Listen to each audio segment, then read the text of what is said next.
everyone. Welcome to episode 669 of the podcast devoted to the classic and sometimes not so classic genre cinema of yesteryear.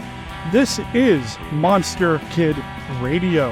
And I'm your host, writer, producer, Derek M. Cook. And the music that you're hearing right now is the song All Gas, No Brakes. It's from the band the Jet Jaguars. It's on their album Milano Nera. They are a surf band based out of Milan, Italy, or Milano, Italy. You can check them out at jetjaguars.bandcamp.com. Check out their album when you're done listening to this episode of the podcast. Why are we playing a band called the Jet Jaguars? Well, one, I like the music a lot, a whole lot.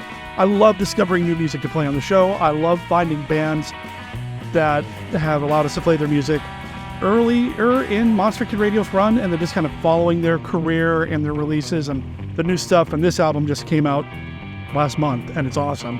But two, Jet Jaguar. I love Jet Jaguar. One of my favorite Toho creations. Now, we're not talking about Jet Jaguar this week, but we are talking about something Toho related because, darn it, it's July, and I can't let July go by without Kai-July, which means we're talking about a kaiju film this week here on the show. And if you've seen the cover art for this episode, which you can check out over at monsterkidradio.net or all the different podcast directories and catchers that you might use to download the show, you can see that we're talking about Shin Godzilla this week here on the show. Yes, it's a more recent film. It's been a little while since it's come out, though. I actually felt a little old when I realized that it came out in 2016. That's, 8 years ago?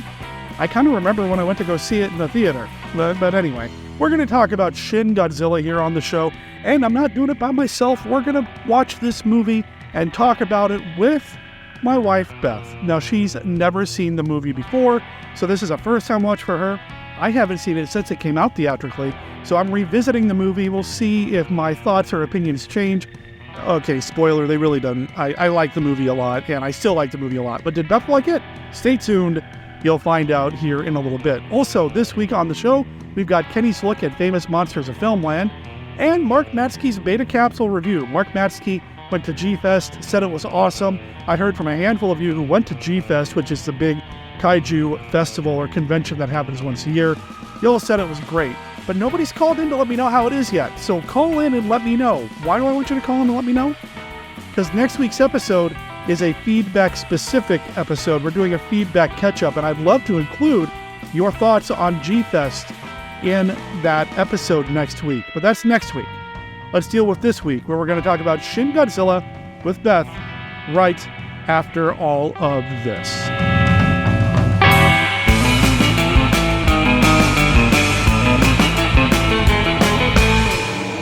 Out of the depths of darkness rises Garganta, the true king of monsters. He's on his way alive, in person, to scare the yell out of you. Garganta on the stage in Dr. Siltini's giant triple Scream Show for the first time on any stage. The stage show that brought you the Frankenstein monster in person now brings you direct from Hollywood, Garganta, the giant gorilla of the universe, alive and in person, in a 3-hour performance filled with more chills, thrills, laughs than you've ever experienced in this century. It is engrossing, exciting, fascinating, filled with tense climaxes, gripping scenes, beautiful starlets. Yes, it's Garganta, this wild, inhuman menace, this 782 pounds of dynamite that makes Kong the gorilla look like a monkey. And that's not all. During the dark seance when all the lights are dimmed, ghosts, spirits, and vampires descend into the audience. You may find yourself holding a ghost, your girl, or someone else's girl. So watch out when the lights go out. But as Mae West would say, it'll separate the men from the boys. In New York, Chicago, Los Angeles, critics have proclaimed this stage attraction to be the show you must not miss.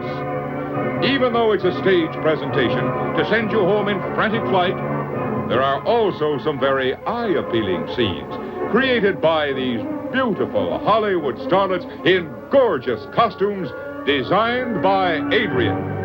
Yes, it's a stage show for everyone. But those of you under 16, please be accompanied by an adult. Not only because of what takes place during the performance in the Dark Sea Ants, but the adult may be afraid to walk home alone. Now is your first and only chance to see, in person, on stage, and alive, Garganta, the giant gorilla of the universe. Watch for it. Remember the time, the place, and the date to see Garganta, alive and in person. Have something you'd like to share with Monster Kid Radio? You can email the podcast at monsterkidradio@gmail.com, or you can call and leave a voicemail at 360-524-2484.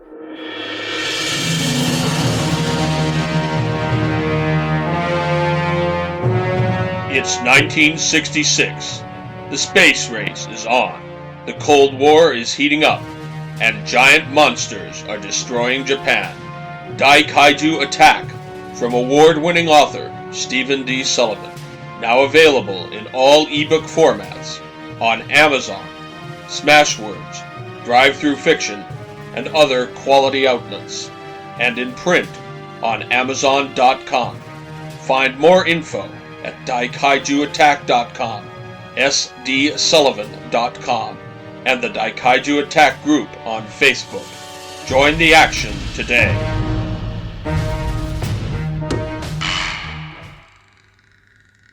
Live from the Land of Light in Nebula M78, home of the mighty Ultra Heroes, it's Monster Kid Radio's Beta Capsule Review.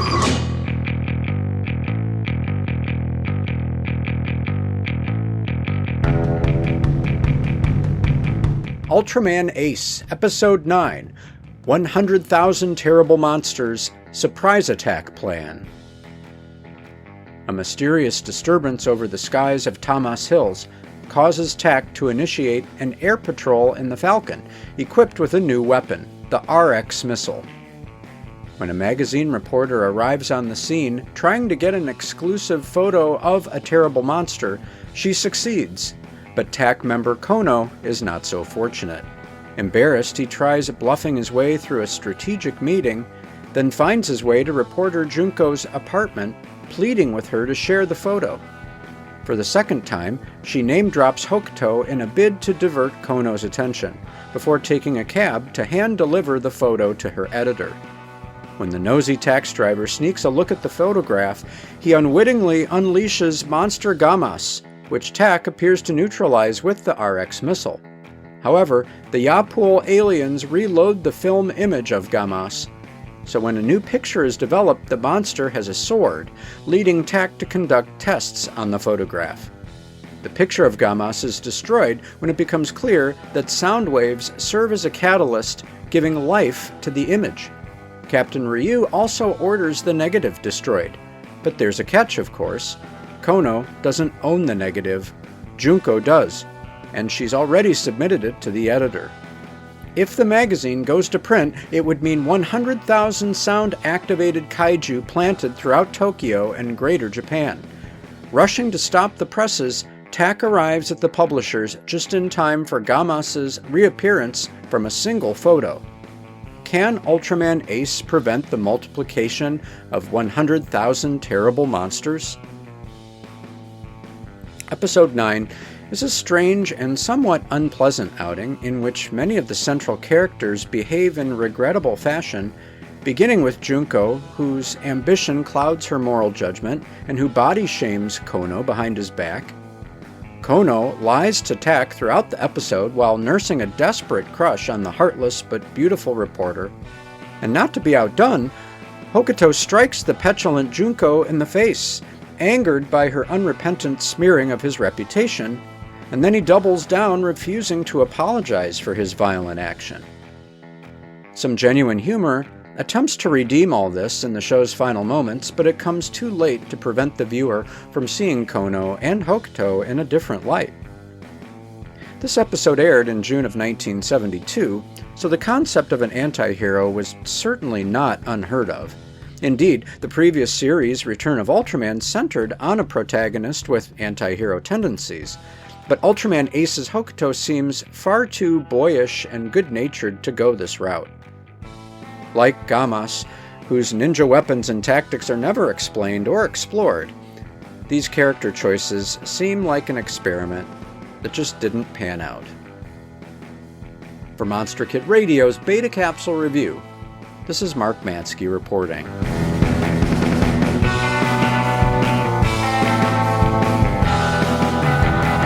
There's been one great disaster after another. First came the theme, then the birds. There was the day the earth stood still, and the day the earth caught fire. If it didn't come from another world, it came from beneath the sea. But now comes the greatest disaster film of them all, The Attack of the Killer Tomatoes. Can nothing stop this tomato onslaught? Yes, disaster fans, Killer Tomatoes. And the more you try to stop them, the messier things get. The Attack of the Killer Tomatoes, with a cast of 3,642. The most terrifying movie ever, says Better Homes and Gardens. See Attack of the Killer Tomatoes. the first disaster film that's truly a disaster. Rated PG.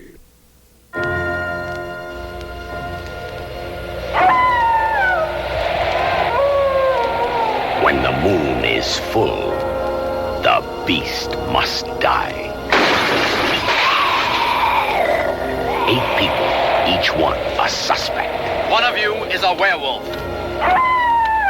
You, the audience, must track down the werewolf. You must choose between 8 suspects. When the film stops, guess which one is the werewolf. Watch for the werewolf break. See it, solve it, but don't tell. The beast must die.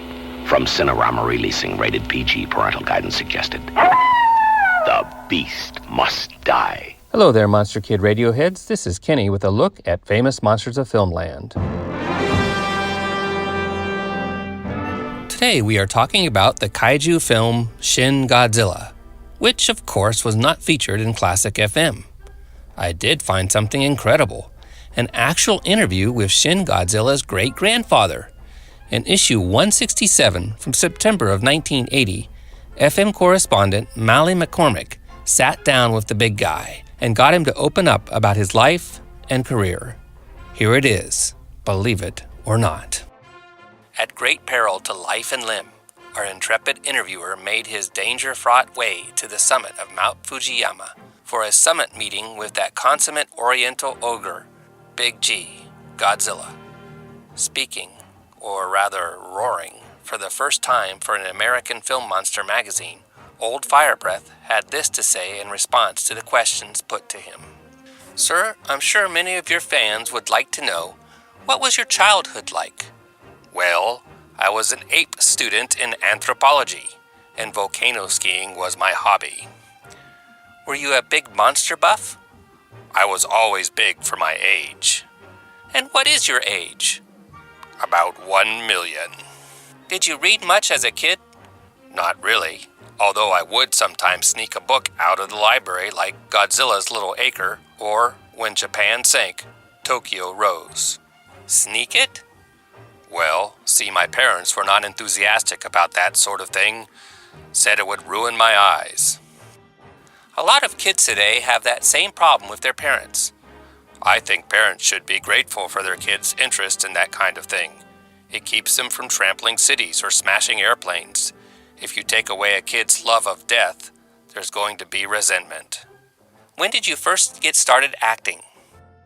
America has always been big on monster movies, and I suppose I've had pretty good press, thanks to Foray and Famous Monsters. And And you're a what? A mod symbol. A mad symbol? No, mod. The Robert Redford of monsterdom. Do you ever find people surprised at your good disposition as opposed to your screen image? Sure, I guess it goes with the territory of playing a heavy. How heavy are you?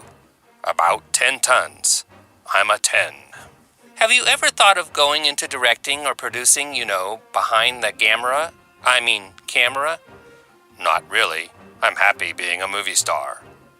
Who is your favorite movie star? Me. What kind of music do you like? I enjoy all kinds of music.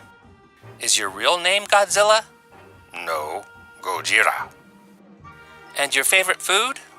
At this point, his eyes lit up and he stared down at me. I loosened my tie. He suddenly cracked up. And again, the wall shook with his mighty laughter. All kinds, but I'm on a diet. How do you keep your teeth so white? Easy. Just pop about 500 tubes of toothpaste in my mouth and bite down. He grinned, and his white teeth gleamed. Getting back to school, what was your favorite subject? Fire breathing. Made an A in it. Any last words to your fans before we go? Yeah, if you believe in something, give it all you've got, and eventually you'll bring down the house. That is all for this week's look at Famous Monsters of Filmland. We will have more next time. For MKR, this is Kenny saying adios.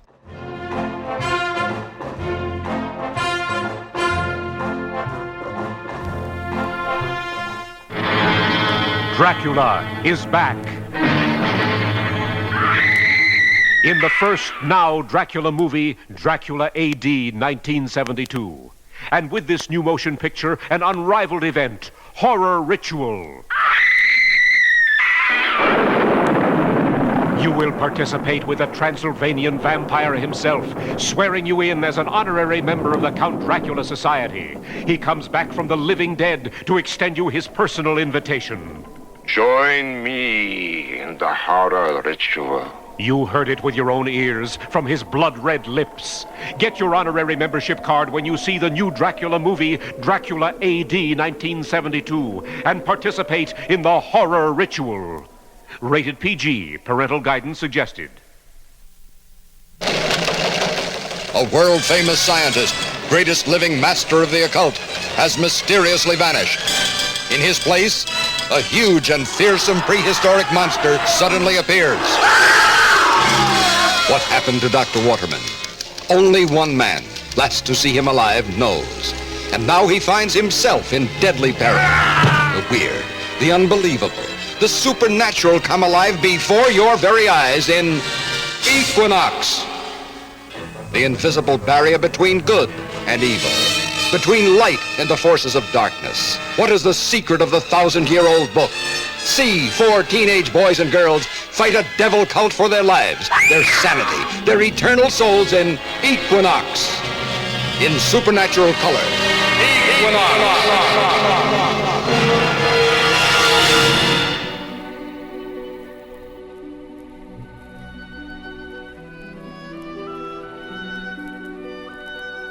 This is Count Vlad, but you may recognize me by my more familiar name, Count Dracula, and I'm here to offer you a friendly warning. Derek and his guests often get excited, and occasionally this results in revealing key plot points of the movies they're discussing. In your parlance, you might call these revelations spoilers. You know how the children of the night, monster kids, can get sometimes. So consider yourself warned, and don't come begging to me to kill them for their transgressions afterward. I have more pressing issues to take care of, like that pesky Van Helsing. We might not have made a full month of it, but it is July, so let's get our July on by talking about another Godzilla movie. Beth and I saw Godzilla -1 a little bit ago, talked about it here on the show. Check the archives for that discussion. We sat down and talked about the last Godzilla film before that one that Toho put out. And I hadn't seen it since it first came out. This was a first-time viewing for her. We're going to welcome Beth and Shin Godzilla to Monster Kid Radio. Happy to be here. Awesome to have you back on the show. I love having you on the show. People seem to dig it at least. And really, it's my show. I make the rules. If I, whatever. Anyway, Shin Godzilla, 2016, considered a reboot at the time.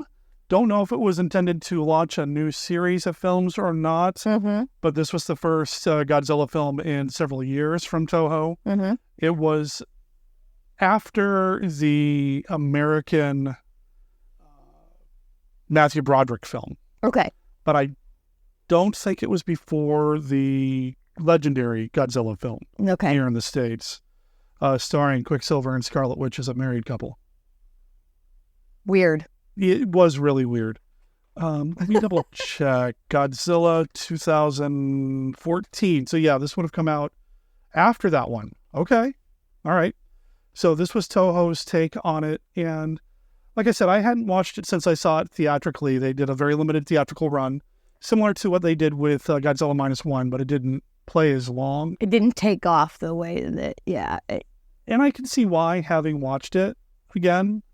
But I want to get your initial thoughts on the film overall, just because, like I said, you were brand new to this. Yeah, I really had fun watching it. You know, when this came out, I think my kids were 6 and 9 and very much not interested in Godzilla, so it just wasn't really on my radar to go make a special outing at the time, you know, when with such few showings of it. But I'm really glad I got to see it. And, you know, I really, the thing I found most interesting was the way that it still seems to tie together with like Godzilla -1. And I know some Godzilla films don't all occur in the same world, in the same timeline, but I feel like this one does a nice job with the others I've seen of staying in line and reiterating some of the same core truths while bringing in a Godzilla or a Gojira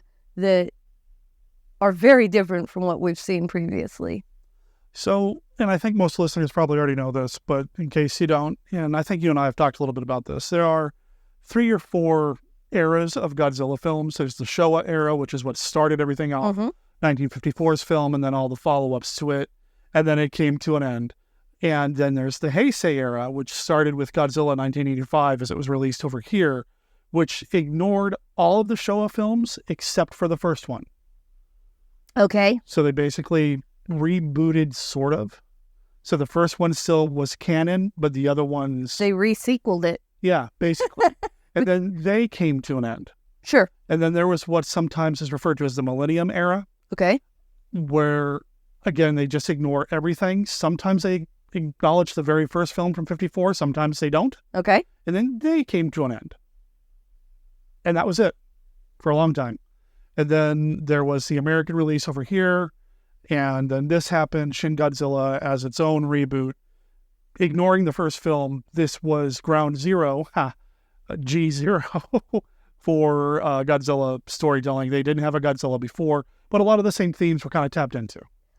And I really like that. I really appreciate that the film comes from sort of a Japanese point of view versus a Western or American point of view. There are a lot of times during the movie where, you know, I have the thought, oh, it would never work that way in America, or oh, it would never be that way in an American film. And having seen a couple of the more American Godzilla films, that rings true, that things get done differently depending on who's making the movie. So I really appreciated this one, especially dealing with the idea of nuclear weapons and how are we responsible for them, and, you know, when is it appropriate to deploy them?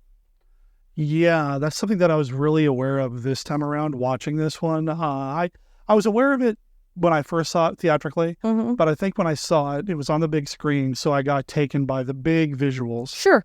I don't remember, or at least I didn't remember, how the whole thing started. This guy's wife died, and he's going out to figure things out, and oops, we dumped some radiation, and there's a thing underwater that got irradiated, and now it's starting to mutate. Uh-oh.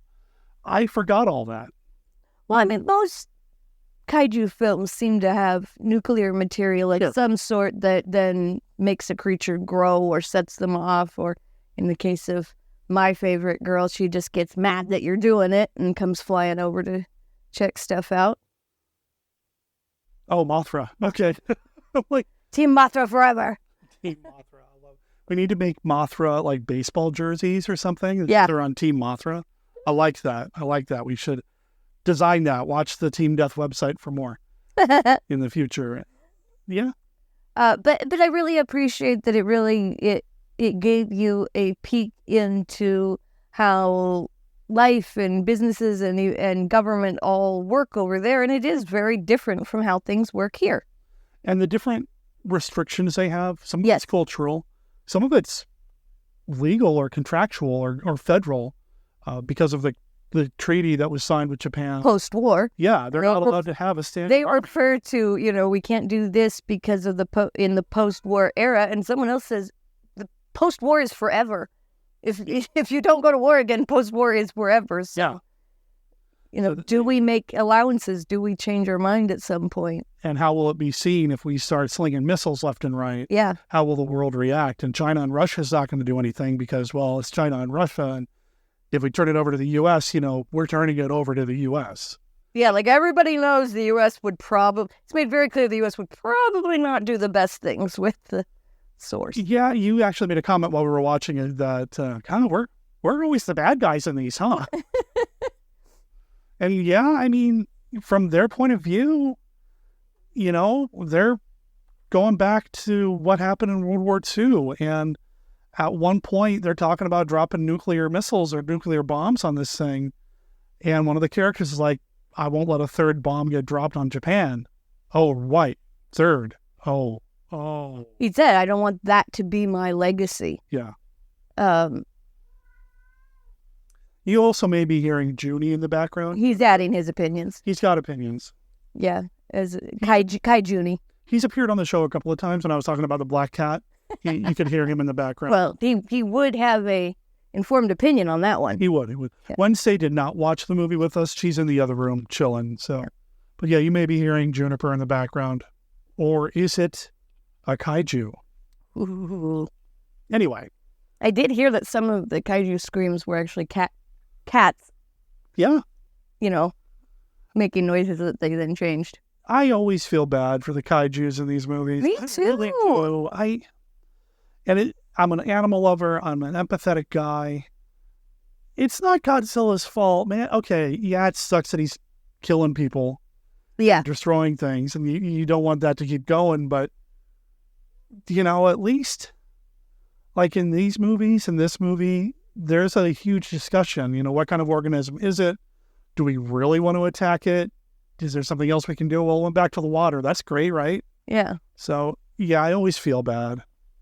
And at one point, you said he even looked kind of sad. He did. When he started taking the bombs to the back and stuff. He looked a little sad, his expression. But then his fins blew up and you were going, oh my God, and you were holding your mouth like, oh. Yeah, because we'd never seen that before. Yeah, that was a new move for Godzilla. That was definitely something else. That was new. We've never seen that before. You had also asked about whether or not it was all CG, and I couldn't remember. Okay. Like I said, I haven't thought about this movie very much at all since the first time I saw it. It started as a hybrid. It started as some suit actor, some CG, but as they were going along, they realized, with what we're trying to do here, CG is going to be more effective. So they went all CG at that point.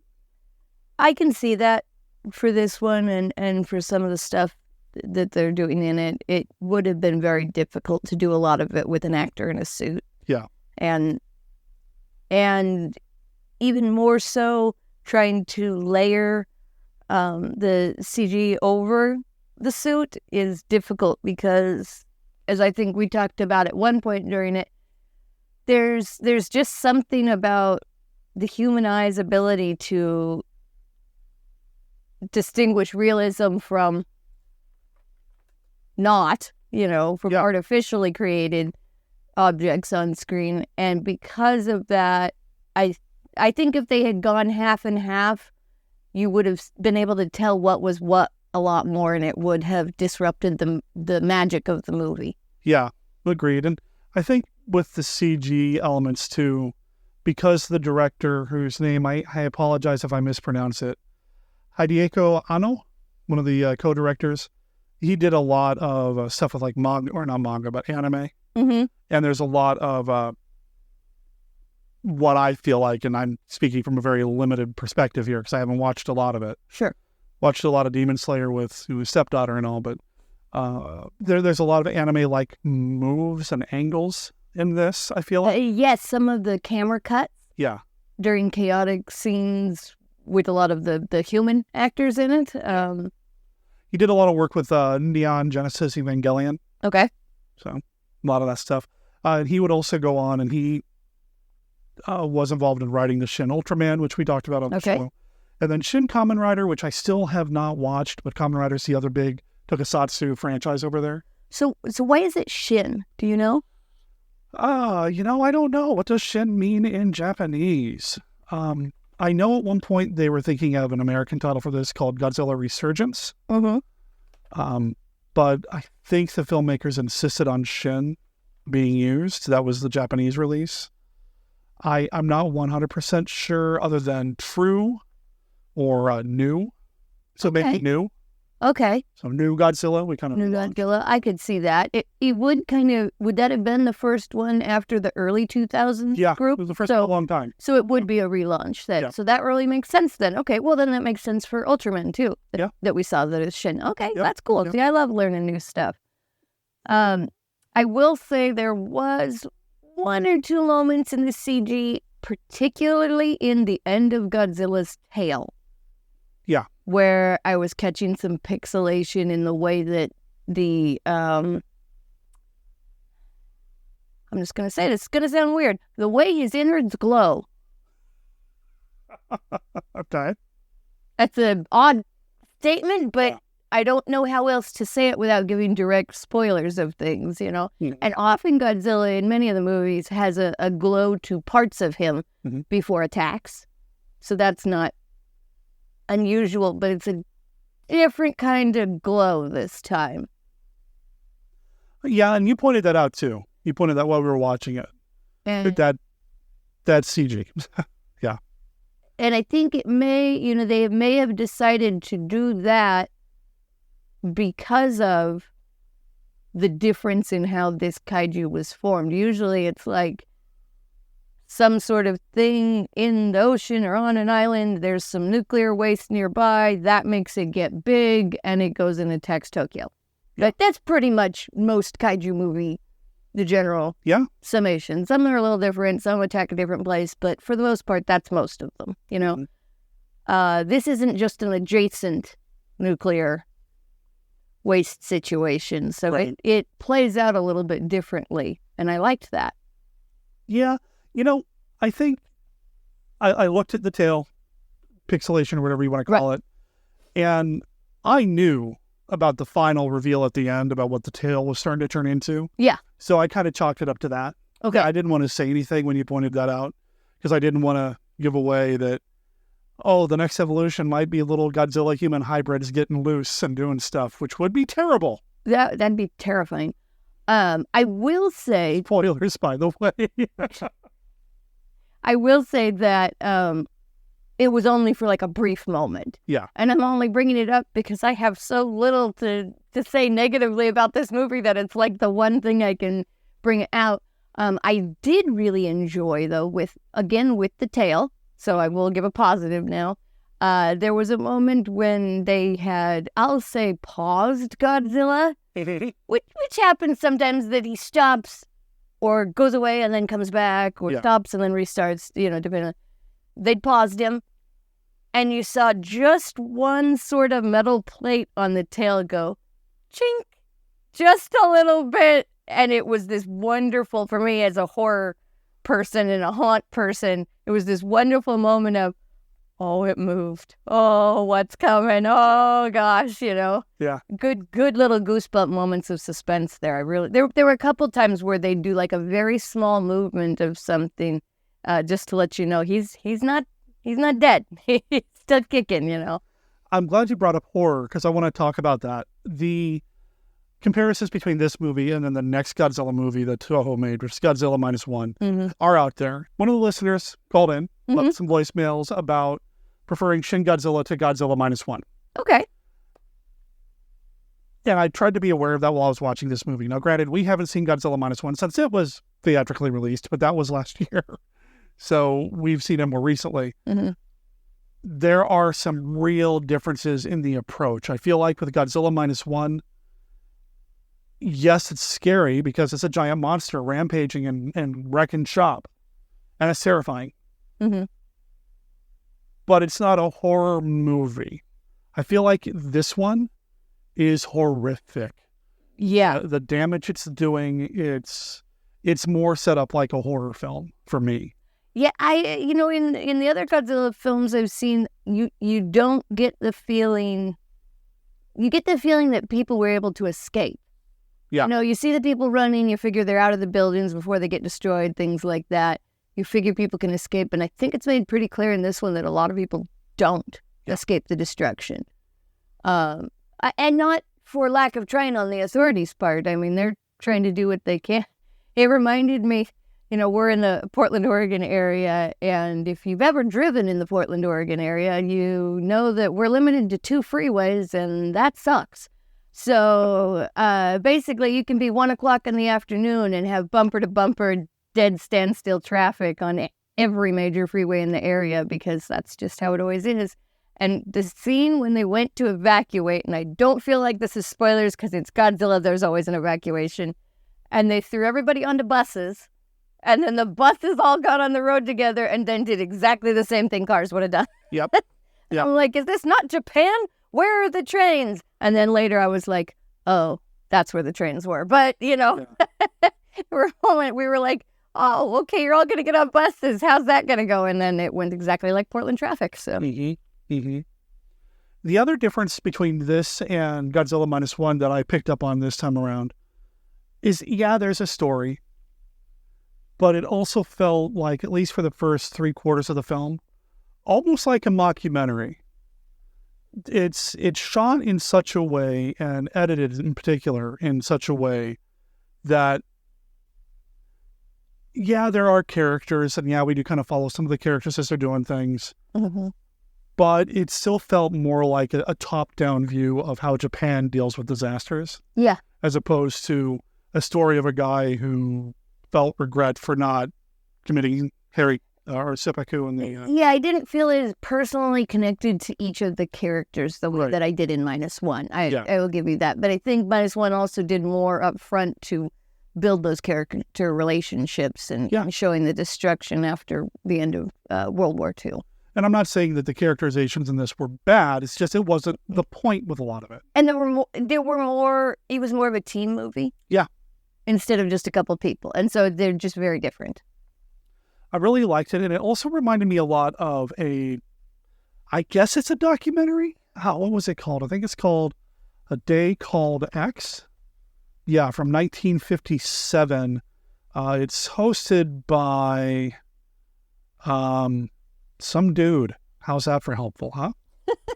Oh, it's narrated by Glenn Ford. Okay. And it's a short film. It's shot in Portland. Okay. And it's basically, how would Portland handle the bombs coming? And it's really fascinating, actually. I've watched it multiple times, and it's something that I kept thinking about watching this movie. Some of the comparisons and how there's a lot of, we got to go to this committee and get authorization to do this, and then we got to do that, and we have this thing set up. But is it really for this? Well, it is considered this, but how about that? Well, that's war. Well, we know. There's a lot of back and forth that really reminded me of that. So I'm going to make sure there's a link in the show notes to check out The Day Called X. It is in the public domain. I've played it on the stream numerous times. It's only 30 minutes long. Very cool. It's really neat. It's really neat. So, yeah. Something to check out while monster kids are eating their lunch. There you go. There you go. How did 1957 Portland handle a potential nuclear war? I'm guessing not well. It's not awful. Oh, okay. And it was really shot in Portland. They really play up Portland. The Portland mayor's involved. Oh, wow. And all the stuff that Portland would do is there. Something that we've talked about with kaiju films. Yes. Is that they often do what zombie films do here in the States. Or worldwide. Where they're a zombie movie, but they're also about something else. Yeah, okay. Dawn of the Dead, about consumerism and things like that. Mm-hmm. Even over in Japan, there have been zombie movies about overpopulation. Okay. Because Japan is a very small place, right? Although that's less of a problem now than it used to be. Right. So this movie came out in 2016. What happened 3 years prior in Japan? Ooh, was that the earthquake with the nuclear disaster? Fukushima. Fukushima, thank you. I wanted to say it right. Fukushima, the nuclear accident, the meltdown happened there. And I can't help but think there's a lot of commentary layered into this movie about how Japan, successfully or unsuccessfully, depending on your point of view, I suppose, handled that national disaster. Okay. With the different committees going to different meetings, to the point to where it's all very formal at spots. They're all wearing suits and that sort of thing. Except for the one point, the woman's like, I can't handle these formalities. Can we just cut to the chase, To be fair, and this is something I know from our daughter, our older daughter, who speaks Japanese pretty fluently. The honorifics that you would use in certain situations can make sentences longer or more complex.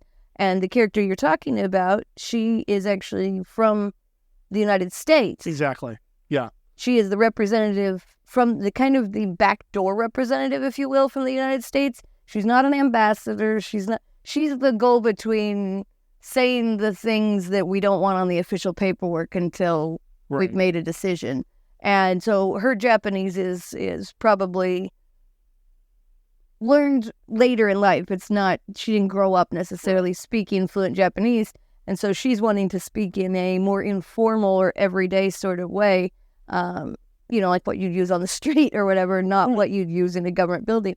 And so it does touch on that hint of, if you leave your homeland and then you have children and they have children, are they still part of that homeland, or what is their connection? And she even says, I don't want to see a bomb dropped on my grandmother's home again. My grandmother survived one of the bombs. I don't think she says which, but was it grandmother or great-grandmother? One of them. One of them. She made it clear that one of her direct ancestors had been at one of the bomb sites. One of the, Nagasaki or Hiroshima, and survived it and maybe got into the United States. We don't exactly know.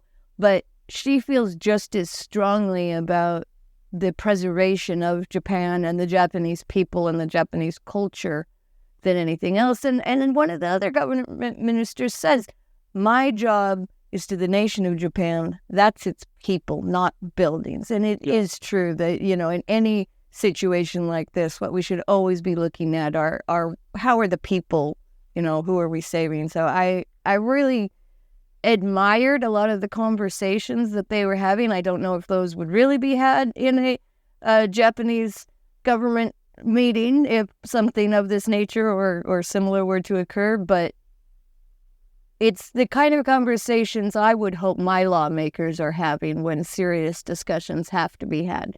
And so I really admire that, it's a Godzilla movie and blasting things and people running and hilarious attempts to do things to stop it that just do not work at all, which I always find those ones funny. But it's still going to discuss some serious issues. It's still going to make you think. It's still going to touch the hearts of the Japanese people that it was really intended for. Oh, yeah, and it did really well. And you can feel that in certain things in it, that you can see that it feels like it's aimed more at a Japanese audience than an American audience. I will say one of the things that drove me crazy, I'm 95% subs, not dubs. Well, in anything I watch, I would rather hear the original actors. You said something at one point early on, you were like, I got to turn it up. And I was like, so you can listen to their expression, right? Yeah. Because even though you don't know the language, people are people, and sad is sad, and mad is mad, and happy is happy, and there really aren't a lot of differences in those emotions, right, across cultures. So for me, whether I'm watching anime or a Godzilla film or Das Boot, one of my favorites, I've still never seen that. Oh, we're gonna watch it. It's great. It also was the nickname of my first car. 71 Oldsmobile, baby, with the 30-gallon tank. Gosh, hate to be filling that now. Yeah. But yeah, I'm really into, hearing the natural expression of the actors that filmed. And at one point you turned up the sound and you were like, I knew I want to hear them better. And I agreed, because it's not just what they're saying, it's how they're saying it. And I feel like that is pretty consistent across most cultures on planet Earth. Sure. As humans go, sad is sad and mad is mad and happy is happy. And I really enjoy seeing and hearing how they're saying things. So if you dub it, you lose all that. Yeah, it's not the same. I mean, it's not as good. But if you're going to subtitle, I think this one got subtitled poorly, or maybe not by the best person. I would have had someone that was very easily, colloquially fluent in both Japanese and English subtitle this. I think what happens is you get an American in there, they understand what is meant by the phrase in Japanese, so they pick an equal English phrase that they think gives a similar sentiment. But I really doubt all those different characters in Japan were going, oh my God, oh God, so many times. That's just not, if you don't have a Christian society or a, that's a good point. Society, you're just not a monotheist society. You're not going to be saying that in that same way. Yeah. Some of the expressions were very American English, not what I'm sure they were actually saying in Japanese. And I would have enjoyed seeing what they were actually saying, because I do know from our oldest daughter that Japanese has there's a lot of metaphor and and things in that. And I enjoy those things when I see cultural films. And I count this as a cultural film because it really is a peek into modern Japan, which I had a fun time seeing after we saw what went on in directly post-war Japan, having just seen -1.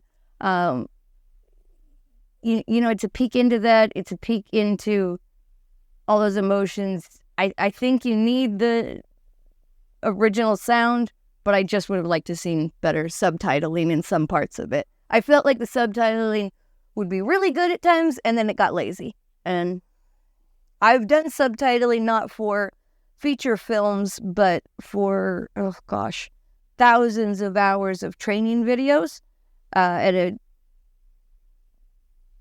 videography place that made training videos for things. And I did all of the subtitling. I sat there and typed out everything, every word. And I made sure that if somebody's name was on there, the subtitle said the name, not an English word that sounds something like the Japanese name. To me, that is disrespectful and not acceptable. So I'm also subs, not dubs. That's always how I've been. The truth is, though, we are not going to get 100% translation from subs or dubs. And I'm okay with that. I enjoy the idiosyncrasies of different languages and how they talk and and I think it's an insight to how they think. So I enjoy seeing the subtitles reflect that as much as possible. Sure. I agree with you there. I agree with you. But the name thing, that really bothered me. Now, names not coming up right on a feature film. If I'm watching something on YouTube and the AI subtitling doesn't know what name they said because it's not a typical white English name, fine. I get that. But this is a feature film. You hired somebody to do the subtitles. They need to be absolutely correct. Sure. Okay. There are a couple moments where it does flip into English. Oh my gosh, like the way Americans are represented in this. I love the one, I don't know, congressman, ambassador, whatever, president, whatever he was, and you never saw his face. Just from the neck down, just the suit. He's just a suit. He's just a big, clearly old, because looking at the hands, white guy in a suit. And I'm like, if that does not leave a tell of what the rest of the world thinks of our politics. Yeah. My goodness. But not, look, fair. I'm not saying they're wrong. Yeah. So the most English comes from the character of Patterson, Kyoko? She's the one we mentioned earlier, that her grandmother or great-grandmother had been in Japan during World War II and experienced the atomic bombing. If I understand correctly, so first of all, the actress's name is Satomi Ishihara, and if I understand correctly, she didn't speak English at all, that this was all done phonetically. Okay, then that's amazing, because I would not have known that. She's a gorgeous actress, first of all. Wonderful. I really liked the differentiation in some parts of her look from the women that were Japanese citizens. Yeah. And there were plenty of them. I give them full credit for it's not a boys' club anymore. Yeah. In the Godzilla war room. And it's not token female. Yeah. Because we've seen that before too, where, whether it's Godzilla or Ultraman, sometimes you got a whole bunch of boys and one gal, you know, and I guess that's better than nothing, but this one had, there were a few women that were This one had a few women. It even had women who were proven right about, like, early in the film. At one point when you had government officials, there was a female. Now, she didn't have lines and she didn't actually involve anything, but she was sitting in the circle, She was at the table, yeah. I also really, something that this reminded me of a scene from -1 is the lawmakers sitting in their big comfy chairs around a coffee table. It's just not how we would do government in the United States. I'm sure viewers don't know, but my dad's family all come from the Washington, D.C. area, and Maryland and Virginia, right around D.C. there. And we have had people working in government from cleaning the toilets, all the way up to the Pentagon over the last 100 years. And so I've gotten to go take tours of places that other people maybe don't get to at the congressional buildings and monuments and stuff. And it's kind of fun. Never have I seen 10 comfy chairs around an IKEA coffee table and we're all just going to sit back and have a drink and figure it out. And it's such a great, I don't know, to me, it was so great because even the guy who's the prime minister, he's not set apart the way that, like, if you watch something that was an American film and it was in the, what's the war room? Is that the Jefferson room or I can't remember. I so apologize to my great grandmother who was head housekeeper at the White House. I forgot which one's the war room, but the war room, it's named after one of the former presidents. I remember that. And there's the typical table you see in the president's at one end and maybe the vice president's at the other, or maybe they've flown him off somewhere else, for safety reasons. And then people are lying down the sides, all the different generals and secretaries of this and that and everything. But the president is very set apart. He's very much at the end. There's a pretty significant space between him and anyone else.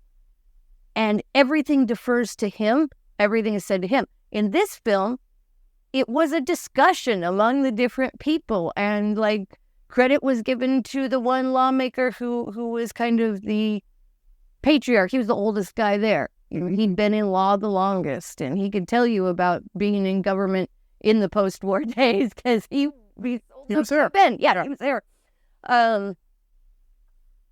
And so it was refreshing and different.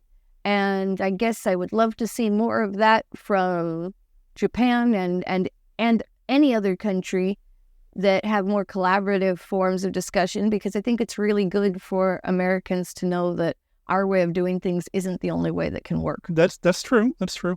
That said, I can't help but feel like there might have been some criticism leveled at the Japanese government on how they handled the nuclear disaster in 2013, because there was so much time dedicated to discussion.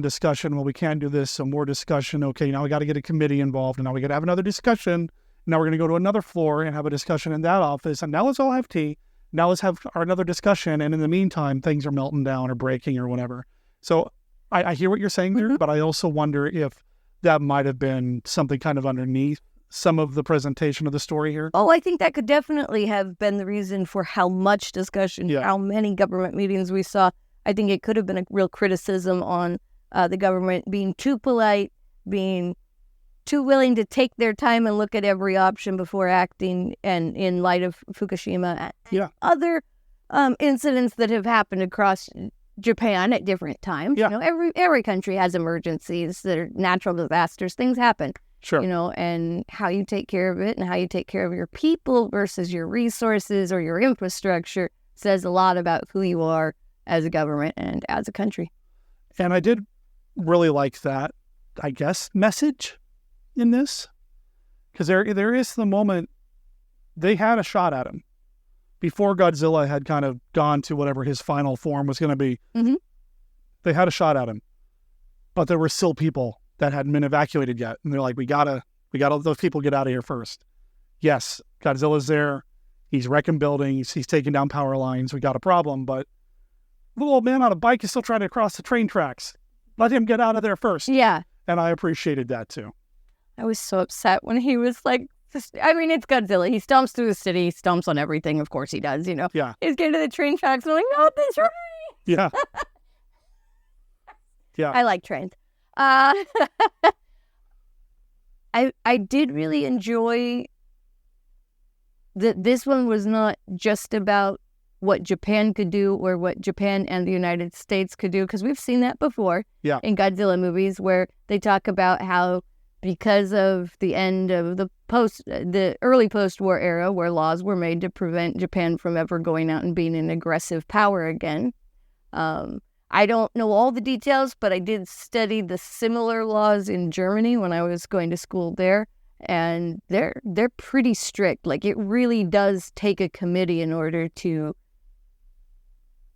put any kind of force together or to do just about anything. So some of that committeeing may be because these laws require it in order to have any kind of aggressive move or weapons deployed or anything. And they do go to the U.S. for help in this one, or it's one option. Yeah.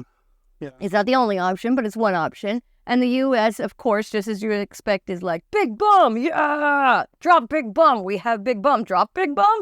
Oh, we have bigger bomb. Drop bigger bomb, you know, because it's the U.S. What are you going to do? That's kind of how, once we get a weapon, we want to use it, you know, and I think that was definitely made clear in almost to a slightly hilarious.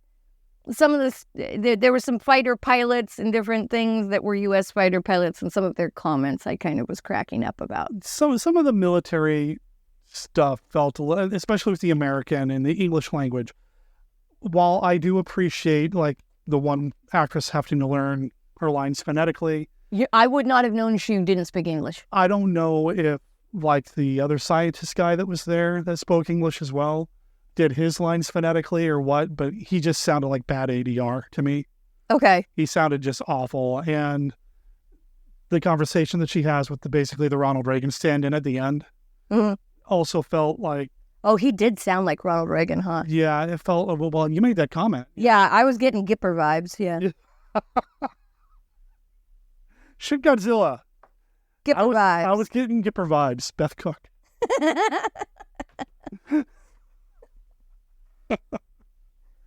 Oh, man. Anyway, I do feel like some of the English was a little strained or forced, but there's a few scenes in some of the Heisei era Godzilla films where there are Americans involved. I know you've not seen them, but there's even one where they're fighting the giant Godzilla monster thing, and an American Navy vessel is fighting it, and after they have their encounter, why don't you go home and tell your son about it, Lieutenant Spielberg? Like, kind of, yeah, like, okay. So, anyway, I want to go back to that actress again. You said you really liked her. I really liked her. I tried to look her up. She's still working now. Satomi Ashihara. Apparently, she did a series. This is what's got my interest. She did a series in 2018 called Unnatural in Japan. Okay. I love the tagline here. Stories of Unnatural Death Investigation. A Japanese non-governmental organization, as they work on unnatural death cases, try to reveal the truth behind the deaths. That sounds cool.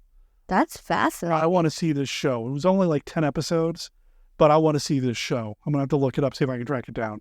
It's like Dead Boy Detectives, but in Japanese. Well, and it doesn't seem like it's a genre thing even. It just seems like, yeah, these people died weirdly. Let's figure it out. Like maybe a CSI style. Very cool. But it's all non-governmental and again. And I want to see that look at how Japan handles these things where there are non-governmental agencies doing things because there can't be.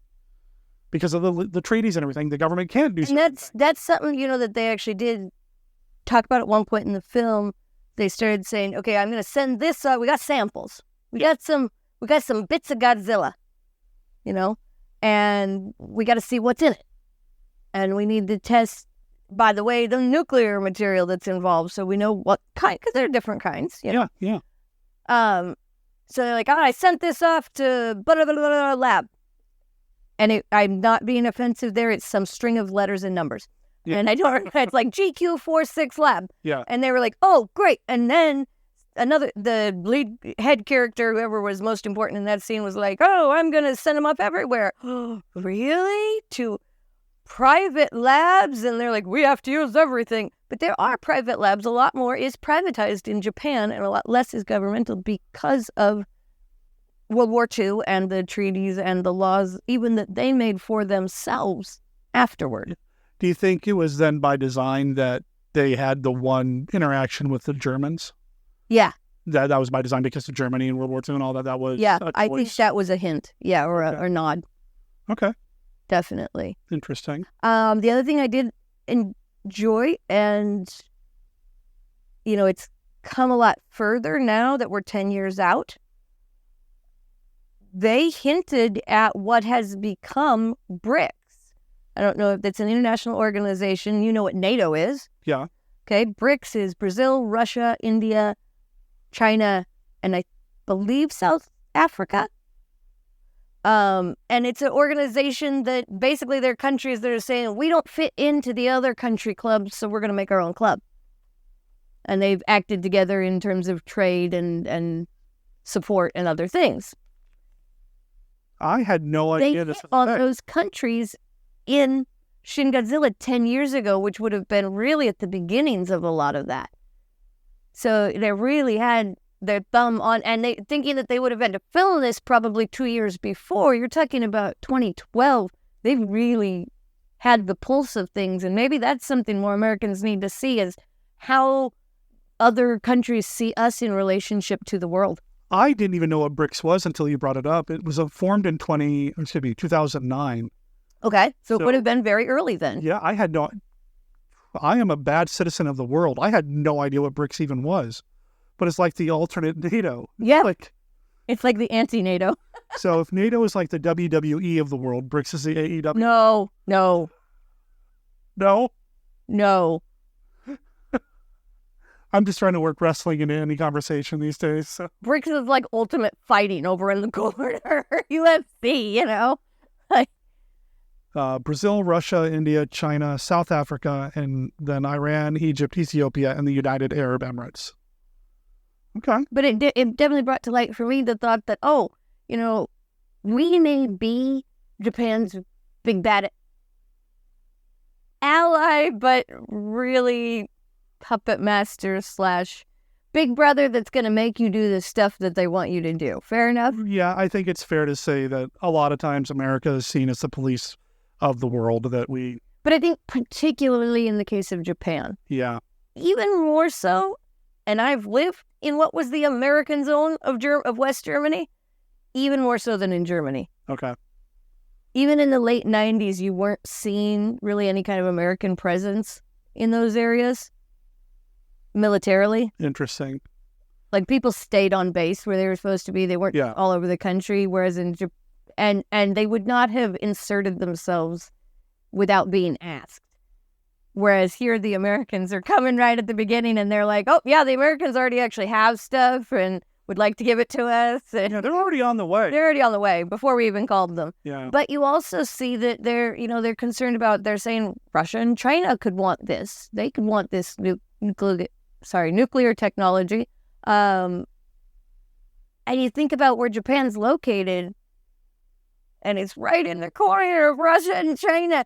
that's scary because the U.S. might be on their way, but we're a few hours away. Yeah.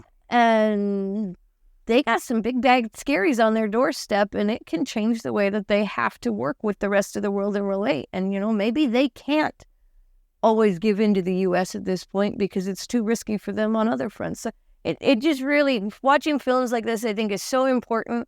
If you have young people in your life, I work with young people at my work teaching, but if you have young people in your life, these are such great films for them to watch. There's no swearing, there's no sex, there's really not even any gore.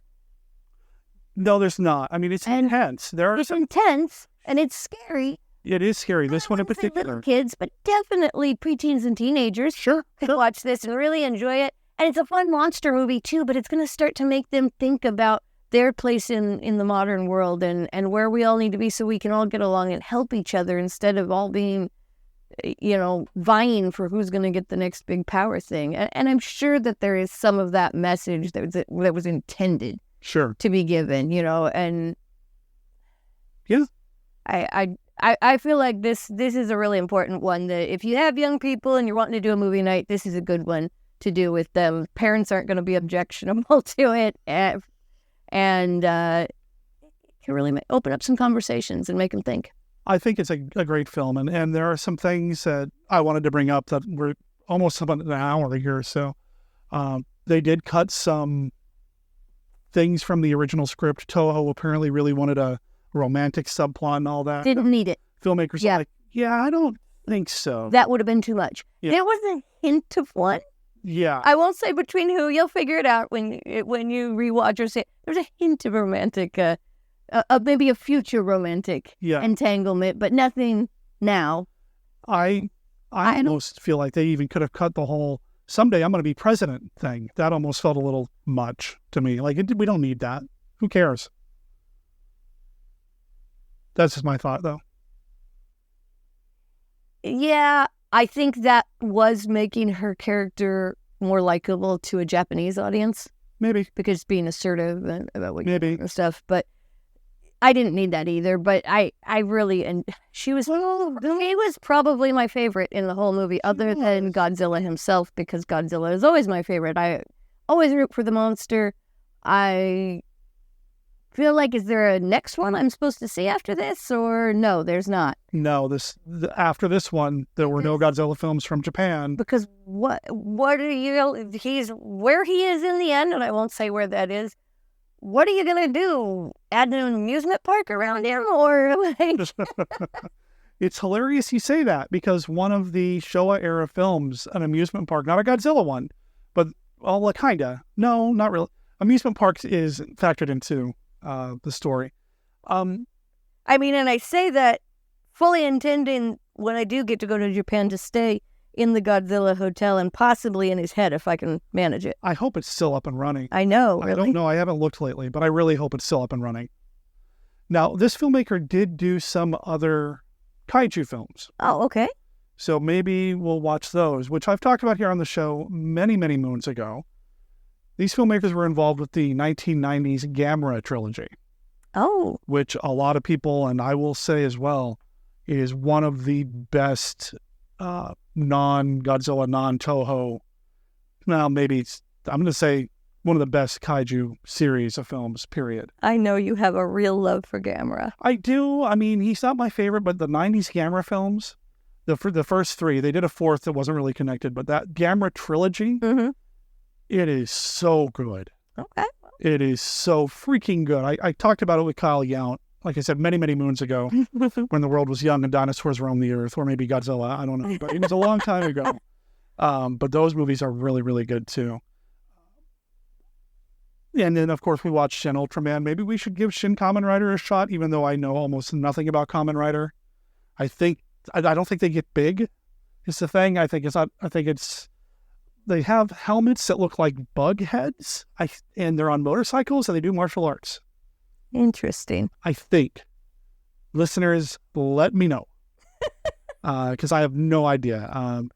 And, listeners, if you have a monster movie that we should watch and talk about that's from another country, let us know. Drop us an email, send us a voicemail. We would love to hear from you and love to get your suggestions. I know I've seen some German monster movies. I've seen one Polish monster movie. That's a weird take on monsters.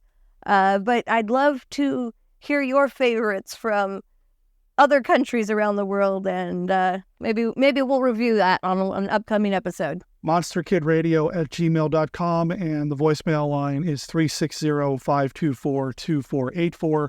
The voicemail does have a hard 3-minute limit, but as is the case of Captain Billy, for example, you can call in multiple times and I will stitch the voicemails together into one long, fluid email or voicemail. So feel free to call back if you get cut off and just continue the conversation. And we'll have a conversation about it here, which is what we're going to be doing next week on the show, in fact. Next week, and I'll mention this again at the end of the show, which is coming up, feedback episode. I've got voicemails from Captain Billy alone. I have a voicemail from Steve Sullivan. Hey! I have an email, and I would love to include your thoughts about Shin Godzilla, Godzilla -1, anything we've talked about here on the show in the past, even before Beth was part of the show, if you want to talk about something like that. If you want to make some recommendations, maybe give Beth some ideas about other monster movies to watch so she can get to know the monster kid in her life a little bit more. Aww. I would love to hear from you. So make next week's feedback episode a fun one by contributing your thoughts to the show. I'm going to hold your feet to the fire here, Beth. Which one do you like better, Shin Godzilla or Godzilla -1? I like the monster better in Shin Godzilla, but I like the movie overall and the story better in -1. Interesting. Non-answer. Interesting. I feel like Godzilla -1... I do come from a political family. I feel like Godzilla -1 is a movie about people and the stories of people, and Shin Godzilla, is a movie about themes. Yes, very much so. I think I like them both a lot.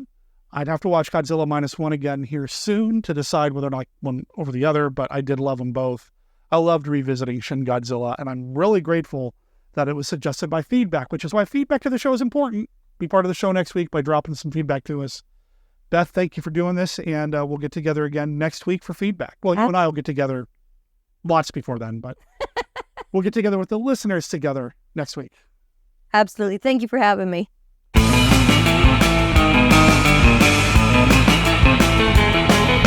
So it turns out I'm a big old fat liar, because I never talked about Shin Godzilla on Monster Kid Radio. I thought I did. I thought I remembered talking about it. In fact, I ended up talking about it a little bit with Kyle from the Kaiju cast after the movie, I think, but I ended up not recording about it for MKR at all. Oops. I don't know why, but you know what? Check out old episodes of the Kaiju cast. They're fantastic. Thank you for checking out the show, though. Thanks for listening to the show, and thanks to my lovely wife, Beth, for being part of the show. Thanks to Mark and Kenny for their amazing segments as well. I had somebody reach out to me about doing a segment here on the show in the future, and I would love to entertain that. I just haven't really been following up on a lot of emails lately, partly because we're doing a big feedback episode next week. Have something you'd like to share with Monster Kid Radio? You can email the podcast at monsterkidradio@gmail.com, or you can call and leave a voicemail at 360-524-2484. I'll tell you, I got a lot of voicemails from Captain Billy, which is fantastic. But if you want to be part of the show, well, you got to call in or write in and get your feedback heard. And Beth and I will talk about it next week on the show. What's coming up after that? I'm not 100% sure, but I got a number of irons in the fire for Monster Kid Radio, as well as in real life. There's a lot of other things going on away from the podcast that are deserving or needing some attention. So yeah, we'll keep you up to date next week as well. We'll talk a little bit about that. So stay tuned to monsterkidradio.net. That's the website. That's where you're going to find everything you need to know about Monster Kid Radio. It's all there. You got links to our Discord, our Reddit, our Facebook page and group, our X, formerly known as Twitter, and our Patreon. It's all over there at monsterkidradio.net, as well as our Amazon affiliate link. If you shop on Amazon, please consider using the Amazon affiliate link. It doesn't cost you anything extra. Just click on that little button there. It'll take you to Amazon, but you'll be under the Monster Kid Radio affiliate button or shadow or umbrella. I don't know. what the best analogy here is. But the bottom line is, you click on that button first, then use that Amazon window that pops up to shop, and we get like a penny or two off the top. It helps us out, and Jeff Bezos doesn't even know the money's gone. Trust me. I'm pretty sure he can live without a penny or two. But that's all over there. You can also check us out over on Twitch. I've been letting it run. I was only going to let it run over the weekend, but I've been running the Jaws adjacent material over on twitch.tv/MonsterKidRadio. I'm going to let that go a little bit longer, at least another day or two, at least through the weekend. I will be throwing something else up on the stream here in the near future. I love providing this kind of content for people to check out and just kick back and enjoy and even chat it up while watching a movie, because there is a chat window there. It's the only time I'm going to encourage you to talk during a movie is by using the chat over at twitch.tv/MonsterKidRadio. If you want some Jaws action, including the Sharksploitation cut of the original film, make it feel like a Grindhouse release, go check that out. Monster Kid Radio is a Team Death production. All original content of Monster Kid Radio is licensed under a Creative Commons Attribution Non-Commercial No Derivatives 4.0 Unported license. You can learn more about Team Death or other projects like Death Designs, Mail Order Zombie, Monster Kid Writer, and more at www.teamdeath.com. Remember, death is spelled D-E-T-H. That's teamdeath.com. Please rate and review Monster Kid Radio wherever you download your favorite podcasts.